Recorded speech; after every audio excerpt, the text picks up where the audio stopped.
Welcome back to the shed. Tonight we're going to take a break from the Hugo and Nebula award-winning novels, but I'm not going to stray too far from home, because what I would like to do is have a look at Jesus from Mars, the 1979 novel by Phillip Jose Farmer. So this was a rather interesting novel. What I would like to do is provide a bit of a plot overview, talk to what I liked, what I didn't like, I'll make some recommendations, and then I'll give it a ranking. So a probe has landed on Mars and sent back images of what appears to be this spaceship that has been semi-buried. So this has got the Earthlings all rather excited, and they send this manned spaceship to Mars to land and take a bit of a further look. And that crew is made up of the captain, this guy called Richard Ohm, who's a Christian, is a devout Christian, a Reformed Baptist, I believe he was. There's also a Jewish person, a Jewish man. There's also a Muslim man and an atheist woman. So they've been sent there to sort of investigate and get to the bottom of what this artifact appears to be. Is it really a spaceship? So almost immediately on landing, the crew is held captive by these aliens called the Krish. And they're taken down to this underground cave system in Mars.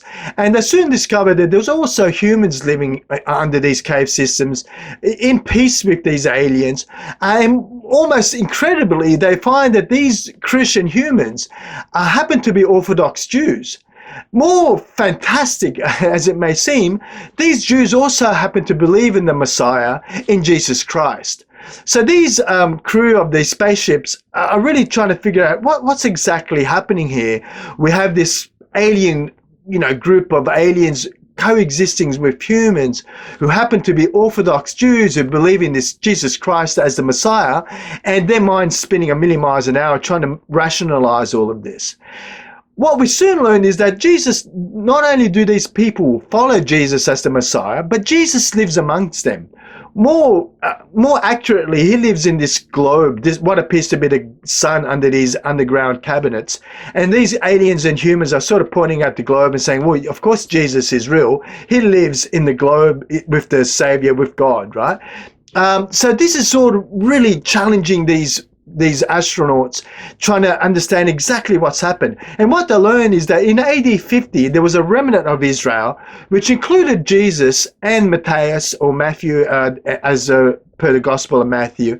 They were taken up with a bunch of other Jews of the time up into Mars.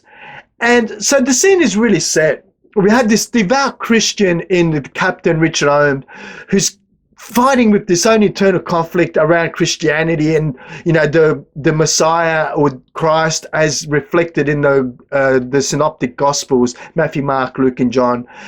We also have this Muslim counteracting his faith, where he's taking a look at his Islam faith, thinking, well, is this Jesus Christ? He was supposed to be just a prophet, but he's not the major prophet. We believe in Muhammad, so what does this mean about our faith? We have the Jew, the Orthodox Jew, who's part of this crew, who's thinking, well, we've rejected the Christ in the past. This Jesus is not who the promised deliverer of Israel would be. Now he's confronted with the real life Jesus, and what does that mean for him? And we have the atheist who struggles with this the most, trying to rationalize her past hurt with what's happening and what her eyes are seeing him. Because what's rather apparent is that these miracles that Jesus has performed for these astronauts appear to be scientifically proven and undeniable. So the scene is really set. Is this Jesus the real Messiah? Is he some kind of alien threat to humanity? Is he the Antichrist as was described in the New Testament? All these questions are sort of almost answered in this rather interesting novel, Jesus from Mars. So what did I like? I really liked the premise. I like the concept of this, messianic figure and this Jesus Christ, and how would you go about reconciling your own beliefs, your own faiths with something that is undeniably able to create all these miracles, who appears to be just who he seems to be in the real Jesus Christ, not reincarnated but taken up into heaven. Into Mars, rather. So I like that concept. I like the fact that he's is challenging all the world religions and the atheists or agnostics as well into, well, what if, right? What if something like this was to happen? What would you do about your faith, and how can you rationalize something like that? We've sort of seen this in the past with James Blish, A Case for Conscience, and I'll come back to that maybe later in my recommendations. But we've seen this concept before, right? What if you had this figure, this something that challenges your whole religious belief system?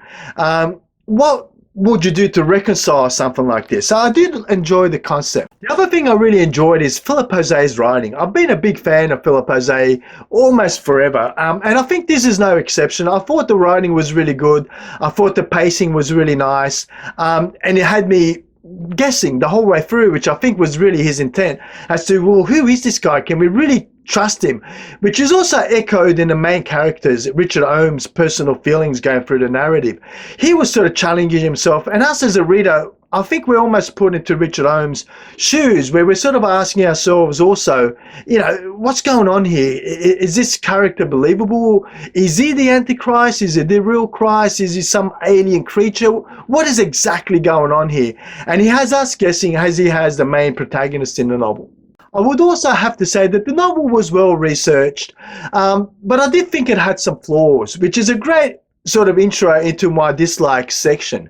So what I found in this novel is that Phillip Jose Farmer was very quick to disregard the validity or accuracy of the synoptic gospels. That is, the gospels according to the New Testament in Matthew, Mark, Luke, and John. Now he sort of quickly dismissed those as unreliable for a myriad of reasons, but he didn't really provide a counter argument. So Richard Ohm, he was supposed to be this, devout Baptist, but he had no counter argument to the validity of the gospel, which I thought was rather interesting, right? It was very quickly sort of accepted that, yeah, these synoptic gospels can't be really validated. They can't really deemed to be accurate. And there was no real counter argument, which I know there are plenty of counter arguments for that particular argument. So look, I sort of thought it wasn't really balanced in that sense. So I sort of thought, well, if you're going to provide a view one way or the other, at least suggest on the counter argument, which I always find is fair and representative and really does then become an unbiased sort of novel. So I didn't think that to be the case in this novel. I thought it was quick to make a judgment on the accuracy of those synoptic gospels. So the other thing I found wasn't handled well is that we have this bunch of scientists that were supposed to be the cream of the crop of what Earth has to offer on this critical mission to Mars to find out exactly what this artifact was. But they were quick to bend the knee to this messianic figure based on a couple of miracles that he made. Now, I found that rather odd because this Jesus really did challenge the core beliefs, right, from Christian to Muslim to Jewish to atheist. It really did challenge the basic core beliefs. And instead of going through a scientific method to validate his miracles and his claims, I thought that just after a couple of, what appeared to be very miraculous events, they were quick to just throw away all their beliefs, all their core fundamental beliefs, and bend the knee to this guy. Now, sort of Phillip Jose Farmer also did mention that this Jesus in the novel was very charismatic and he had a presence about him and a power about him. But I still thought it was a bit unbelievable that these so-called, scientists would so quickly just throw away their scientific brains and not just that, but to reject the core Christian or Jewish or atheistic or Muslim beliefs, right? They sort of threw everything out the door based on a couple of not small, granted, right? There were pretty miraculous things that this guy was doing, but I just found it just unbelievable. I don't know. I think that if you're really a hardcore scientist, I think you would be a lot more skeptical as to some of the things that were going on here, and you'd want to put it through the test. And as a Christian or a religious person, whether or not you're Jewish or Muslim, I think that you'd want to put this Jesus in the novel to a bigger test than what was done in the novel. So look, having said that, I still found it a pretty interesting novel, one that I enjoyed from cover to cover. It had me guessing, and I think that was the main intent. And like I said, apart from those pretty big things that I didn't quite enjoy in the novel, which were really deterred me from giving it a full 5 out of 5. I thought it was an otherwise really interesting novel. So when it comes to recommendations, look, I really enjoyed this one. I'd give it a good 3.5 out of 5. If it wasn't for those two things that I didn't quite like in the novel, the way it was addressed, I'd probably have given this a 5 out of 5. It was a really good write-up. I thought the pacing was really well and very interesting concept. So look, when it comes to other novels that we've covered in the past, if you like books like Michael Moorcock's Behold the Man, I think you will enjoy this one. I would say that this one wasn't as confrontational, as shocking as what Behold the Man was, but it is in some ways more challenging. It does sort of, really challenge all the major religions and non-religions at that. But I think that if you were somewhat devout in any one of those religions, you could have a pretty quick counter argument to any claim or observation that was made in this novel. The other novels that come to mind is A Case of Conscience by James Blish, because he did ask a sort of similar question of the Catholic faith. If we did find this kind of alien being, what would that mean? How would you reconcile your faith to something like this?